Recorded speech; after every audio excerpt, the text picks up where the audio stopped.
Hi everyone, welcome back. We've got a brand new story to share with you. So let's begin. There are some things that, once you hear them, you can never unhear. They replay in your mind at the worst moments, poison every kiss, and make you question everything you thought you knew about your life. My name is Ryan, and this is how words from my wife ended our 8-year marriage before she even knew I was listening. After being married for 8 years, Jessica and I had hit that phase where things naturally start to slow down. The passionate romance of our early 20s had settled into something more comfortable and predictable. We had our routines, our separate interests, our quiet evenings at home. At first, I didn't think much of it. Everyone says marriage goes through phases, right? The constant excitement and butterflies can't last forever.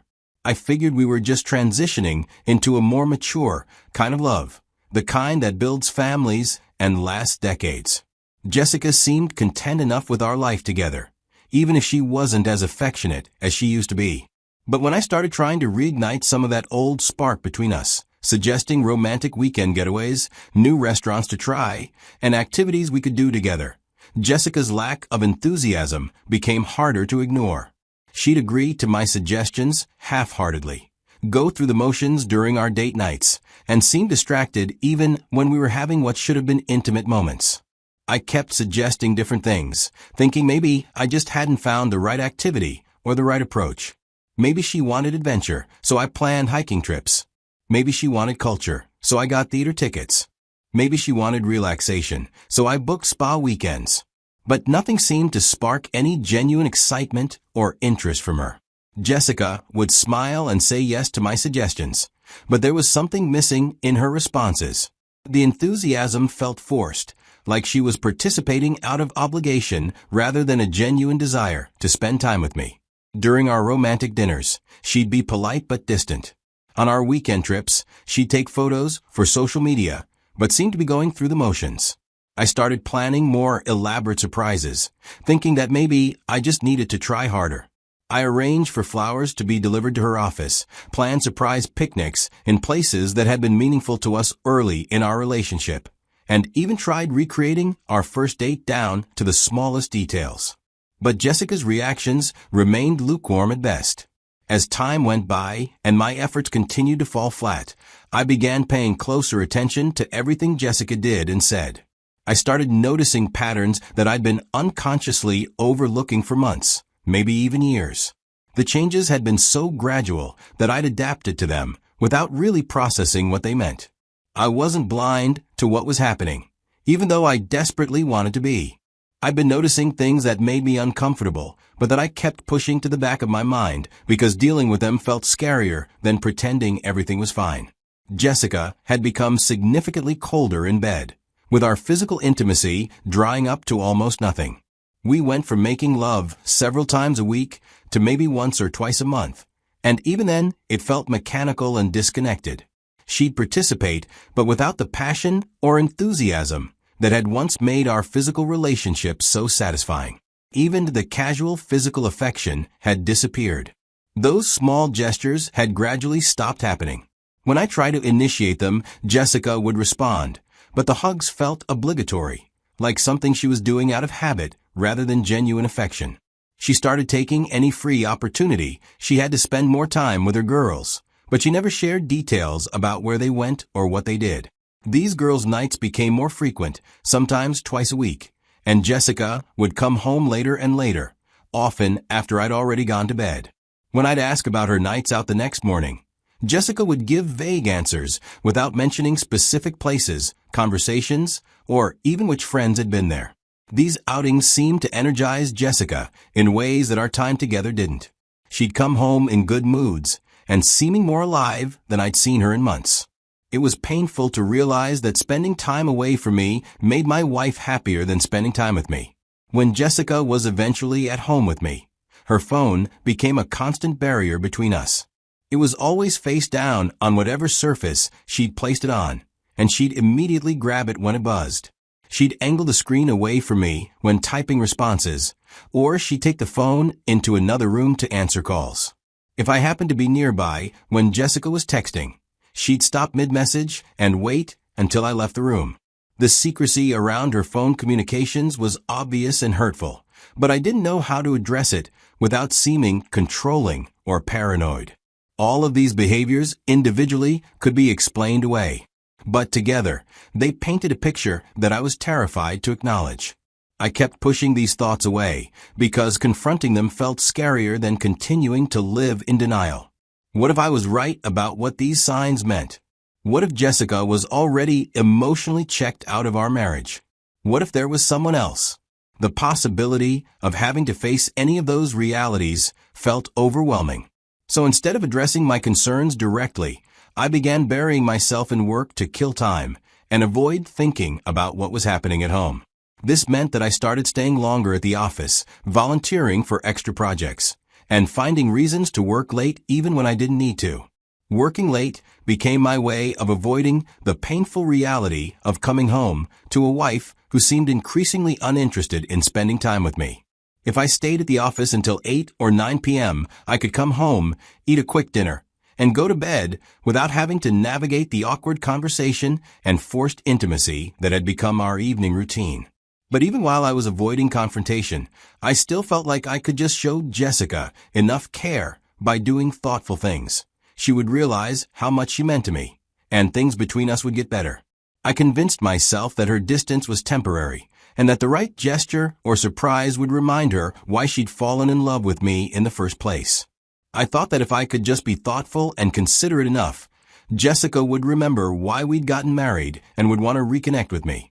When none of these small gestures seemed to make any difference, I decided to try something bigger. I spent weeks learning how to cook Jessica's favorite dish from scratch, a complex Italian pasta recipe that her grandmother had taught her years ago, but that she rarely made anymore because it was so time-consuming. I watched YouTube videos to understand the technique, and even joined food cooking groups for tips on getting the sauce just right. I was planning to surprise Jessica with this meal as a way of showing her that I paid attention to what mattered to her. And this gesture would probably create room for us to have a real talk about our situation. I decided Thursday evening would be perfect. I had decided to leave work early so I could stop by the grocery store, get all the ingredients, and have everything before our time for dinner. I was excited about my plan and felt more hopeful about our relationship than I had in months. I imagined her face lighting up when she realized what I'd done, and I pictured us having the kind of intimate, connected evening we hadn't shared in far too long. When I got to our house around 5:30 p.m., I was carrying grocery bags. I let myself in through the front door as quietly as possible because I wanted to maintain the element of surprise. I put my keys on the counter and left my shoes by the door, planning to get straight to work in the kitchen. From the hallway leading to our bedroom, I could hear Jessica's voice. She was clearly on the phone with someone. I paused in the hallway, not wanting to interrupt her call, but also curious about what she was talking about. That's when I heard her say the words that would replay in my mind for months afterward. I can't keep pretending much longer. He's a good guy, but he's just not enough. Honestly, I feel dead inside when I'm with him, she said. For a split second, I thought there was no way she could be talking about me. Maybe she was discussing a friend's relationship or a coworker situation.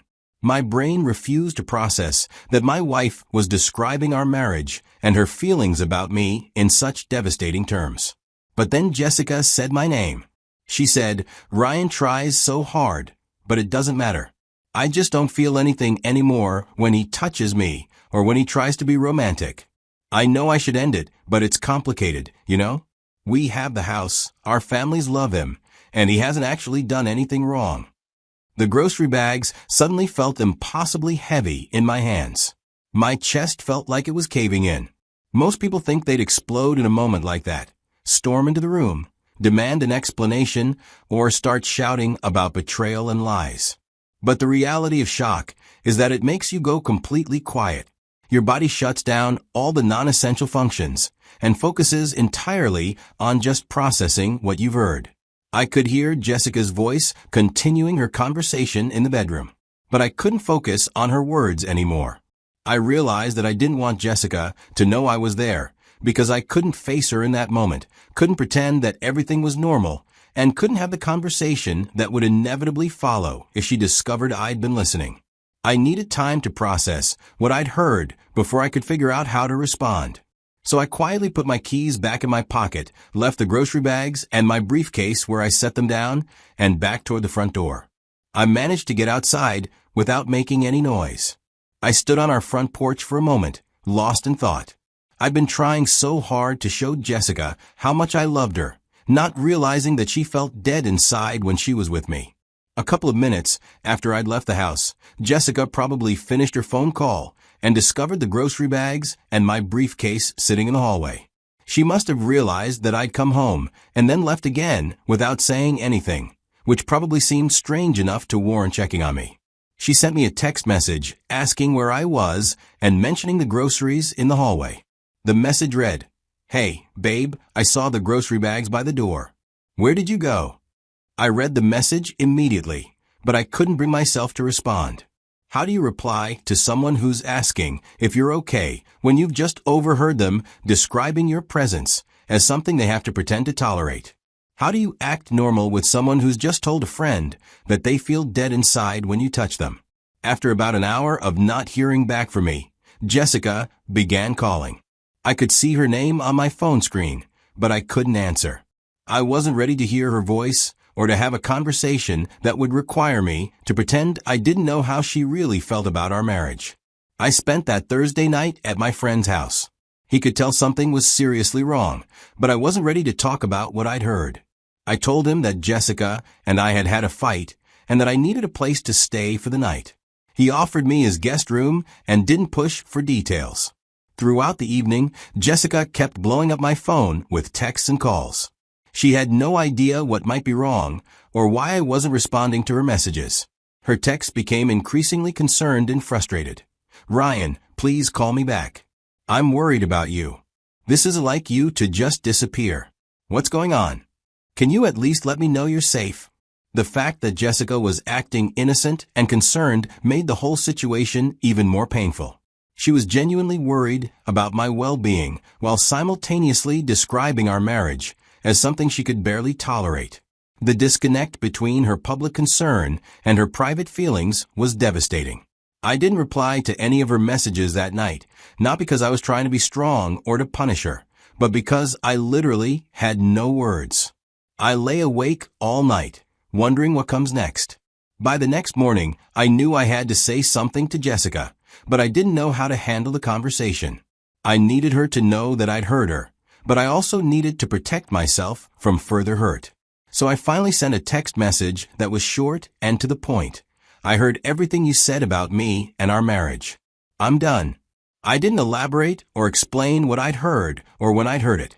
I just wanted Jessica to know that I knew the truth about how she felt. Jessica's response was immediate and panicked. She went into full damage control mode, sending me a series of messages trying to minimize what she'd said and convince me that I'd misunderstood. She claimed that she'd just been venting to her friend and that her words didn't reflect her true feelings about our marriage. "Babe, it's not what you think," she texted. "I was just having a bad day and saying things I didn't mean. Please come home so we can talk about this." Then, "You're overreacting by ignoring me yesterday. I say stupid things when I'm frustrated, but you know I love you." Jessica's attempts to downplay what she'd said only made things worse. The idea that describing our marriage as something she had to pretend to tolerate was just venting was insulting to my intelligence. And the suggestion that I was overreacting to learning that my wife felt dead inside when I touched her made me angry in a way I hadn't expected. But the mix of our 8-year history together, the love I still felt for Jessica despite what I'd heard, and the shock of the whole situation made me consider at least listening to what she had to say. Maybe there was some explanation that would make sense of everything. Maybe I'd misunderstood the context of her conversation. Against my better judgment, I decided to go home and let Jessica talk. I told myself that I owed it to our marriage to at least hear her side of the story before making any permanent decisions. We'd been together for 8 years. Surely that deserved more than a text message breakup based on one overheard conversation. When I got home Friday evening, Jessica was waiting for me with what seemed like a prepared speech. She apologized for what I'd heard and tried to explain that she'd been going through a difficult time, not understanding herself emotionally. But the things she said didn't reflect her true feelings about our relationship. Her excuses sounded convincing, as she claimed she was in a phase of finding herself and figuring out what she wanted from life, but that she did love me and wanted to work on our marriage. She said that the distance between us had been her way of dealing with some personal issues, and that she hadn't meant to shut me out or make me feel unwanted. Jessica talked about how marriage was hard work and that everyone went through periods of feeling disconnected from their spouse. She said that her conversation with her friend had been her way of processing those feelings, not a reflection of her actual intentions about our relationship. During our conversation, I told Jessica about my fear that she might be cheating on me with another man. I explained that her secretive behavior, her lack of interest in physical intimacy, and her frequent nights out with friends had made me worry that there was someone else in her life. Jessica promised that nothing like that would happen and that there was no other man. She swore that her girls' nights were just her way of having some independence within our marriage. She said that she understood why her behavior had made me suspicious, but that she'd never been unfaithful to me. By the end of our conversation, I felt somewhat reassured. Jessica's explanations weren't perfect, but they were reasonable enough to give me hope that we could work through our problems. We agreed to try harder to communicate with each other and to make our marriage a priority. That night, we even made love for the first time in weeks. But it didn't feel like it used to. I couldn't stop thinking about her words about feeling dead inside when I touched her. Every kiss and caress felt forced and artificial, like we were both going through the motions again rather than expressing genuine desire for each other. In the days and weeks that followed, I tried to forgive Jessica and move forward with our marriage. But the words I'd heard that evening never left my head. They played on repeat during every conversation, every meal we shared, and every attempt at intimacy. Every kiss felt fake because I kept wondering if Jessica was pretending to enjoy it. Every romantic gesture I made felt hollow because I knew she thought I wasn't enough for her. Every time she smiled at me or said she loved me, I questioned whether she was just continuing to pretend until she figured out how to end our marriage. I found myself analyzing everything Jessica said and did, looking for signs that she was still feeling the way she described to her friend. When she was affectionate, I wondered if she was forcing it. When she seemed distant, I assumed it was her true feelings showing through. I couldn't win either way. The trust that had been the foundation of our marriage was completely shattered. I now knew that her entire demeanor toward me had been a performance. Within a few months of trying to make our marriage work, I realized that it wasn't going to be possible. The words I'd overheard had fundamentally changed how I saw our relationship, and no amount of effort on either of our parts was going to erase what I knew about Jessica's true feelings. I couldn't continue living with someone who saw loving me as an obligation rather than a joy. I couldn't keep trying to romance someone who had described my touch as something that made her feel dead inside. And I couldn't build a future with someone who thought I would never be enough for her. So I made the decision to file for divorce. I got in touch with an attorney, and she helped me prepare the paperwork and advised me on how to protect my interests during the divorce process. I decided to serve Jessica with the divorce papers while she was away for the weekend, visiting her sister. I left the documents on our kitchen table, where she'd be sure to see them as soon as she got home, and then moved out of the house again, this time with no hope of coming back. Along with the divorce papers, I left a note instructing Jessica to communicate with my lawyer if she needed anything from me. I made it clear that I didn't want to have any direct contact with her during the divorce process because I knew that talking to her would only make the situation more difficult and emotional. When Jessica found the papers when she came back, she tried desperately to convince me to reconsider. She called and texted constantly, asking if we could try marriage therapy or take a break instead of getting divorced. She promised again that there was no other man and that she was willing to do whatever it took to save our marriage. But my mind was made up.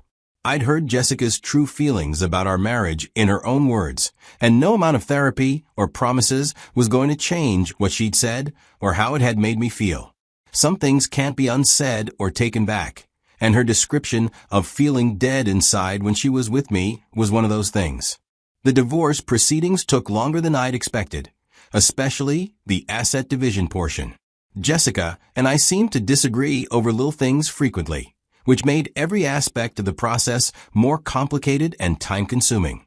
She wanted to keep the house, but couldn't afford to buy out my share. I wanted to sell everything and split the proceeds, but she was emotionally attached to our home. Eventually, we reached a settlement where I forfeited my claim to the house in exchange for other assets. It wasn't the most financially advantageous arrangement for me, but it allowed us to finalize the divorce and move on with our separate lives. Looking back on the whole experience, I'm grateful that I overheard Jessica's conversation that evening. As painful as it was to learn the truth about her feelings, it saved me from years of trying to fix a marriage that was already over in her mind.